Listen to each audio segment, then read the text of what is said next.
Hello yours, welcome to Politicos. ఈరోజు మనం గాంధీ భవన్లో ఉన్నాం. మనతో పాటు టీపీసీసీ అధికార ప్రతినిధి దయాకర్ గారు ఉన్నారు. సో వారు ఈరోజు కేటీఆర్ నిన్న మాట్లాడినటువంటి మాటలను బట్టి అతనికి కౌంటర్ చేయడానికి ఈరోజు ఇక్కడ ప్రెస్ మీట్ పెట్టడం జరిగింది. సో వారి మాటలను అడిగి తెలుసుకుందాం. వారు ఓయూకు చేస్తున్న అన్యాయం ఏంటి, సో ఓయూ ఈరోజు బంద్కు కూడా పిలుపునివ్వడం జరిగింది. సో వారి మాటలను అడిగి తెలుసుకుందాం. నమస్తే అండి. నమస్తే. ఈరోజు ఓయూ క్యాంపస్ అనేది బంద్కు పిలుపునివ్వడం జరిగింది. సో వారు కూడా అంటున్న మాట ఏంటంటే, ప్రభుత్వం వచ్చేంత వరకు ఓయూలో ఉన్నటువంటి విద్యార్థులను వారి శ్రేయస్సు కోసం వాడుకున్న తర్వాత ఈరోజు విద్యార్థులు కాంగ్రెస్ ప్రభుత్వమే అన్యాయం చేస్తుందని చెప్తున్నారు. దీనిపై మీరేమంటారు? నేను గాంధీ భవన్ నుంచి I'm university scholar, Congress party official స్పోక్ పర్సన్గా సవాల్ విస్తూ ఉన్నాను. 10 ఏళ్లలో మీరు ఐటీ మంత్రిగా ఉన్నారు కదా, ఓయూకి ఎన్నిసార్లు వచ్చారు? ఓయూ విద్యార్థులు ఎంతమందిని కలిశారు? అసలు ఓయూ అభివృద్ధి కోసం మీ ఎక్కడైనా చర్చించారా, ఏ రోజైనా మాట్లాడారని కేటీఆర్ని అడుగుతా ఉన్నాను. యూనివర్సిటీ అధికారులు ఈరోజు ఇవాళ బీఆర్ఎస్ నాయకులు ఇవాళ దాన్ని వక్రీకరించి తెలంగాణలో ఏదో ఉన్నటువంటి నిర్బంధం వస్తుంది, మేము మాట్లాడితే కేసు, పోరాడితే కేసు అనేది కుట్ర చేస్తూ ఉంది. అక్కడ చదివే విద్యార్థులకు ఎవరికి కూడా నష్టం జరగదు, నష్టం జరగనీయం. విద్యార్థుల పోరాటాలను, ఆత్మగౌరవ పోరాటాలు, న్యాయబద్ధ పోరాటాలను కాంగ్రెస్ పార్టీ ఎప్పుడు గౌరవిస్తుంది. విద్యార్థుల భవిష్యత్తుకు కాంగ్రెస్ పార్టీ ఎప్పుడు కూడా అండగా ఉంటుంది. కాబట్టి దీన్ని వక్రీకరించే ప్రయత్నం జరుగుతూ ఉంది.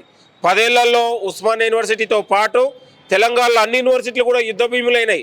పోరాటం, మాట్లాడితే కేసు, పోరాడితే కేసు, అరెస్టు, జైళ్లతోని అట్టుడుకుపోయింది తెలంగాణ రాష్ట్రం మొత్తం కూడా. ఇవాళ 15 నెలలు అవుతుంది ప్రజాపాలన కాంగ్రెస్ ప్రభుత్వం వచ్చిన తర్వాత. ఎక్కడ కూడా అరెస్టు లేదు, జైలు లేదు, పోరాటాలు లేని తెలంగాణ నిర్మించుకున్నాం. ఇవాళ ఉద్యమాలు లేని తెలంగాణ నిర్మించుకున్నాం. అయినా కూడా ఇలా కాంగ్రెస్ పార్టీ, కాంగ్రెస్ ప్రభుత్వం ప్రజా పోరాటాలను గౌరవించింది, ప్రజాస్వామ్య హక్కులను గౌరవించింది.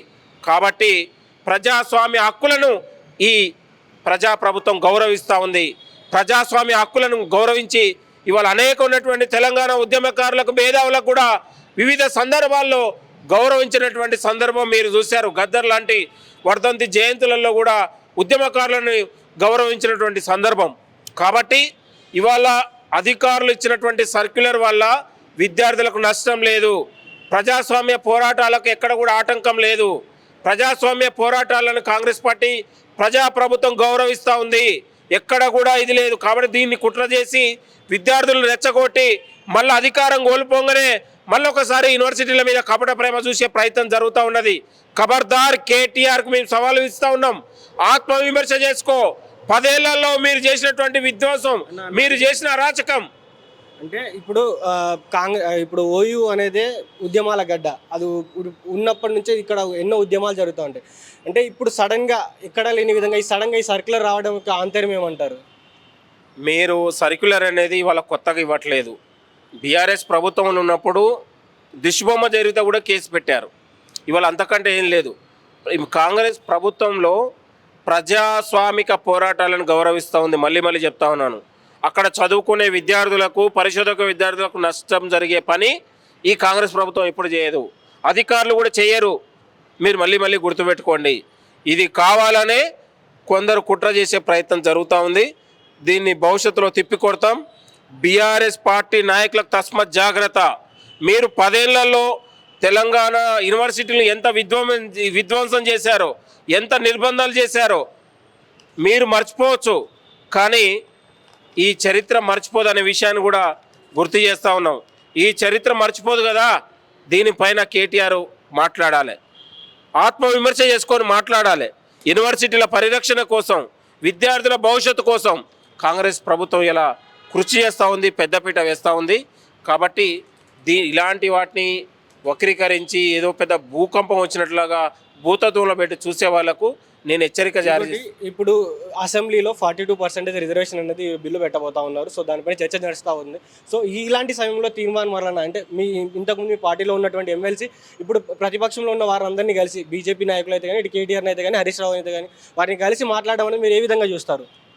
ఇప్పుడు కాంగ్రెస్ ప్రభుత్వం ఎస్సీలకు, ఎస్టీ, బీసీలకు కులగణన చేసి ఇవాళ 70 ఏళ్ళ ఆకాంక్షను ఇలా కాంగ్రెస్ ప్రభుత్వం గుర్తించింది.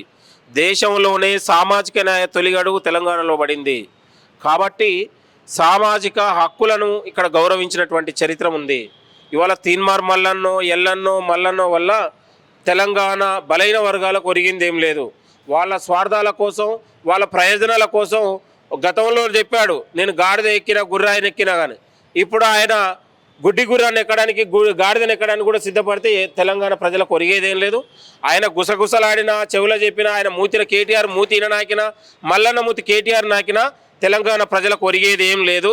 తెలంగాణ ప్రజలు కాంగ్రెస్తోనే ఉంటారు.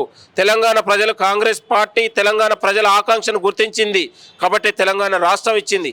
ఎస్సీలు ఎస్టీలు బీసీలు ఈ తెలంగాణలో ఉన్న మెజార్టీ ఉన్నటువంటి బలైన వర్గాలని కాంగ్రెస్ పార్టీ గుర్తించింది.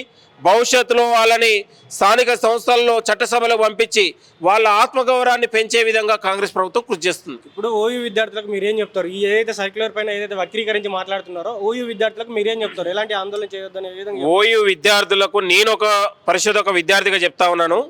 ఓయూ విద్యార్థులు సర్క్యులర్ వల్ల అధికారుల తీరు వల్ల యూనివర్సిటీ విద్యార్థులకు ఎక్కడ కూడా నష్టం జరగదు. నష్టం జరిగే పని కాంగ్రెస్ ప్రజాప్రభుత్వం ప్రోత్సహించదు.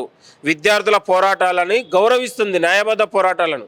ఇవాళ కేసీఆర్ పేరు మీద క్రికెట్లను, కవిత బర్త్డే, హరీష్ రావు లాంటి బర్త్డేలను అధికారులు ఎక్కడ కూడా ఉపేక్షించారు. అదొక విశ్వవిద్యాలయం. అక్కడ ఉన్నటువంటి చదువుకునే విద్యార్థులకు భంగం కలిగించే పని ఎవరు చేసినా అధికారులు కూడా క్షమించరు.